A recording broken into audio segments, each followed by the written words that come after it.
There's something about the weekend that makes the world feel just a little bit different. Maybe it's the way the streets empty out late at night, or how the wind seems to whisper secrets through the trees when you're finally alone. For some, weekends are a time to relax, to let go of the week's worries. But for others, the darkness brings something else, something unexplainable, something that lingers long after the sun comes up. Tonight I have 5 true stories for you, stories that were sent in by real people, stories that will make you question what's waiting for you in the shadows. So turn off the lights, settle in, and get ready for a weekend horror mix that just might haunt your dreams. Story 1. The Cemetery. Shift. I never believed in ghosts. Not really. I always thought cemeteries were just places for the dead to rest, nothing more. But that changed last fall, when I took a job as a night security guard at a cemetery on the edge of town. It was supposed to be easy money, just a few hours of walking the grounds, making sure no one was trespassing, and then heading home before sunrise. The first few nights were uneventful. I'd walk the perimeter, check the gates, and sometimes sit in the little office by the entrance, scrolling through my phone to pass the time. The only sounds were the wind in the trees and the occasional hoot of an owl. But on my 5th night, something felt off. The air was colder than usual, and a thick fog had rolled in, making it hard to see more than a few feet ahead. Around 2 a.m., I was making my rounds near the oldest part of the cemetery, where the tombstones were so worn you could barely read the names. That's when I heard it, a soft shuffling sound coming from behind a row of graves.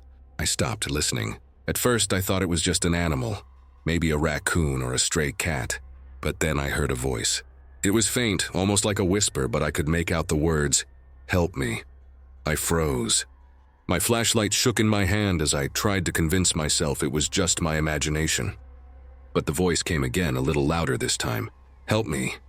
Against my better judgment, I followed the sound weaving between the graves. The fog was so thick I could barely see my own feet. Suddenly I saw a figure standing by an old crumbling mausoleum. It was a woman dressed in a long white gown, her hair hanging in front of her face. She didn't move, didn't speak. She just stood there staring at me. I called out, asking if she was okay, but she didn't respond. I took a step closer, and that's when she vanished, just disappeared into the fog. My heart was pounding so hard I thought it might burst. I ran back to the office and locked the door, refusing to leave until the sun came up. The next morning, I told my boss what happened. He just laughed and said I wasn't the first guard to see her. Apparently, the story goes that a woman was buried alive in that cemetery over 100 years ago, and her spirit still wanders the grounds, looking for someone to help her escape. I quit that job the next day. I haven't set foot in a cemetery since. Story 2. The house on Willow Lane when I was a kid. My family moved into a house on Willow Lane. It was an old place, with creaky floors and peeling wallpaper, but my parents loved it. They said it had character. I just thought it was creepy. From the very first night, I knew something was wrong. I'd hear footsteps in the hallway when everyone else was asleep, and sometimes I'd wake up to find my bedroom door open, even though I was sure I'd closed it before bed. One night, I woke up to the sound of someone whispering my name. At first, I thought it was my mom, but when I opened my eyes, I saw a shadow standing at the foot of my bed. It was tall and thin, with long arms that seemed to stretch all the way to the floor. I couldn't see its face, but I could feel it watching me. I tried to scream, but no sound came out. The shadow just stood there, unmoving, until finally it faded away. The next morning, I told my parents what happened. They brushed it off as a bad dream, but the look in my mom's eyes told me she didn't really believe that. Over the next few weeks, things got worse. Doors would slam shut on their own, lights would flicker, and sometimes I'd hear laughter coming from the basement, even though no one ever went down there. My little sister started having nightmares, waking up in the middle of the night screaming about the man with the long arms. One night, my dad decided to check the basement. He came back up pale and shaking, refusing to tell us what he saw.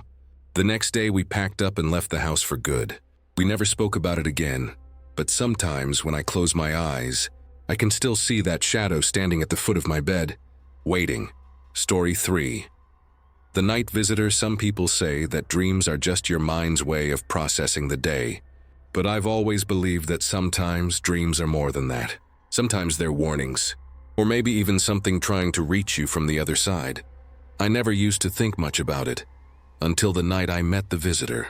It was a Saturday in late October, the kind of night where the wind rattles the windows and the trees cast long, twisted shadows across your bedroom walls. I'd stayed up late watching horror movies with my friends, and by the time I finally crawled into bed, it was well past midnight. I remember feeling uneasy, like there was something in the room with me, even though I was alone. I tried to shake it off, telling myself it was just my imagination running wild after too many scary movies. But as soon as I closed my eyes, I started to dream. In the dream, I was lying in my bed just like in real life, but everything fell off. The room was colder, the shadows darker. I couldn't move, couldn't speak. I was completely paralyzed. That's when I saw him, a tall, thin man standing in the corner of my room. He wore a black suit and a wide-brimmed hat, his face hidden in shadow. He didn't move, didn't make a sound. He just watched me. I tried to scream to wake myself up, but I couldn't. The man started to move closer, his footsteps echoing in the silence. He leaned over me so close I could feel his breath on my face. Then he whispered, "You can't wake up." I felt a cold hand wrap around my wrist, squeezing so tightly I thought my bones would break. I struggled, desperate to break free, but it was like I was trapped in quicksand. Suddenly I woke up, gasping for air. My heart was racing and I was drenched in sweat. I looked around the room, half expecting to see the man still standing there, but I was alone. I tried to convince myself it was just a nightmare, but when I looked down at my wrist, I saw a dark bruise in the shape of a handprint. I didn't sleep for the rest of the night.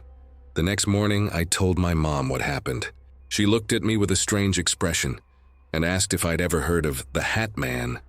I shook my head, and she told me that when she was a teenager, she'd seen the same figure in her dreams, always watching, always waiting. She said he only comes when something bad is about to happen. That week, my grandfather passed away unexpectedly. I don't know if it was just a coincidence, but I've never forgotten the Hat Man, or the way he whispered that I couldn't wake up.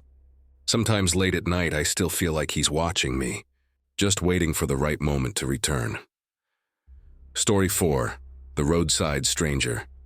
There's a stretch of highway near my town that everyone avoids after dark.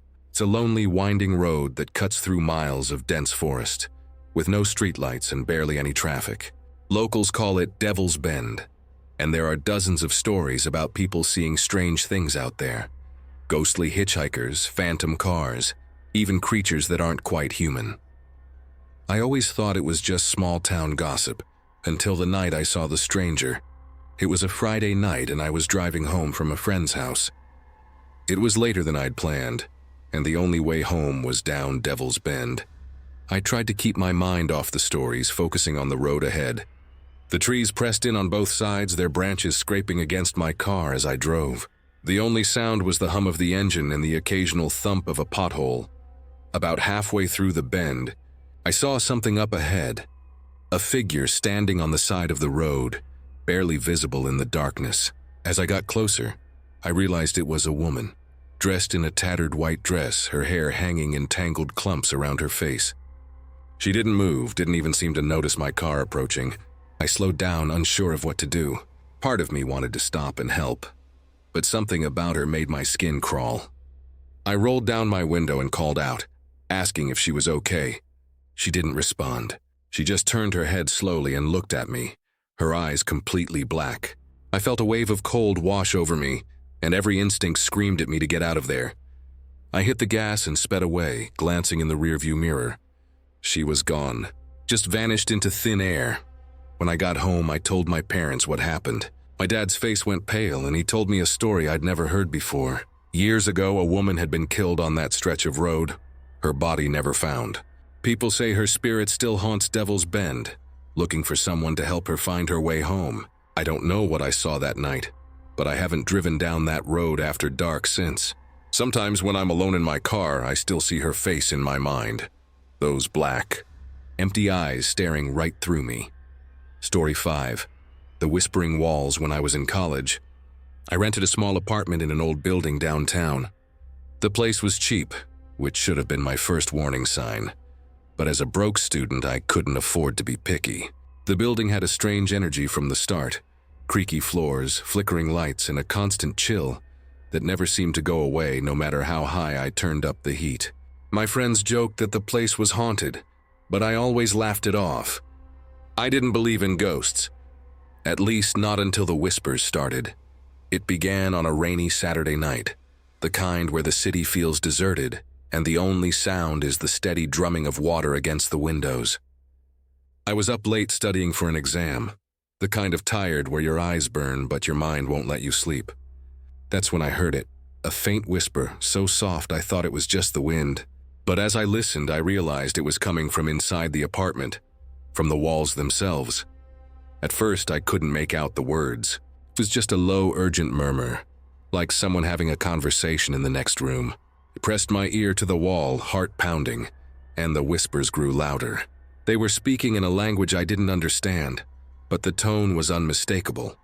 Pleading, desperate, almost angry.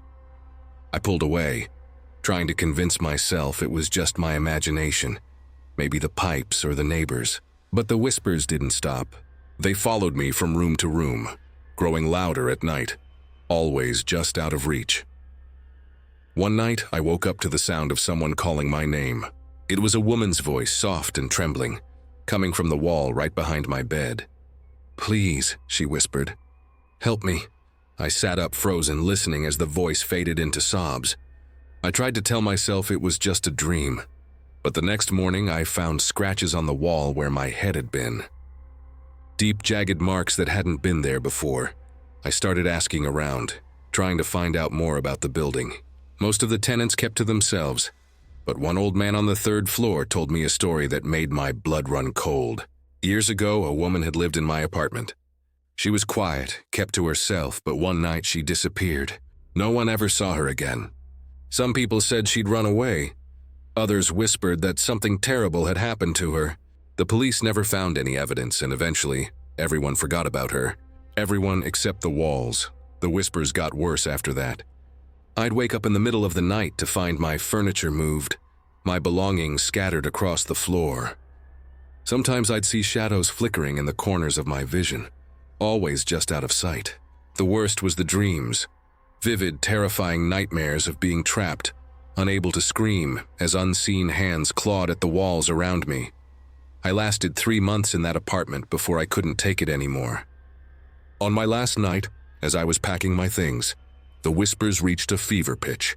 They were everywhere, echoing through the rooms, filling my head with 1,000 desperate voices. I ran out into the hallway, slamming the door behind me, and didn't stop until I was outside in the cold night air. I never went back. Sometimes, when I'm alone in a quiet room, I still hear those whispers, faint and pleading, as if the walls are still calling out for help. Music fades in, slow and haunting. 5 stories. 5 glimpses into the darkness that hides just beneath the surface of our everyday lives. Maybe you're listening to this alone, in the comfort of your own home, or maybe you're with friends trying to prove you're not afraid. But the truth is, fear doesn't care where you are.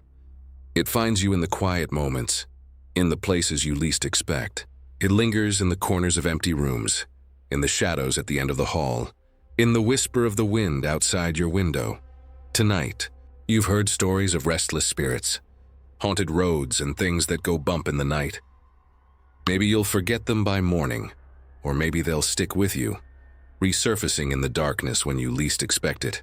The next time you find yourself alone on a stormy night, or walking past a cemetery after midnight, remember these stories. Remember that sometimes the scariest things aren't the ones we can see, but the ones we can't explain. Thank you for joining me for this weekend horror mix. If you have a story of your own, something that's kept you up at night or made you question what's real, send it in. You never know. Your story might be the next one to haunt someone's dreams. Until next time, sleep tight, and don't be afraid of the dark. After all, it's not the darkness you should fear. It's what's waiting inside it.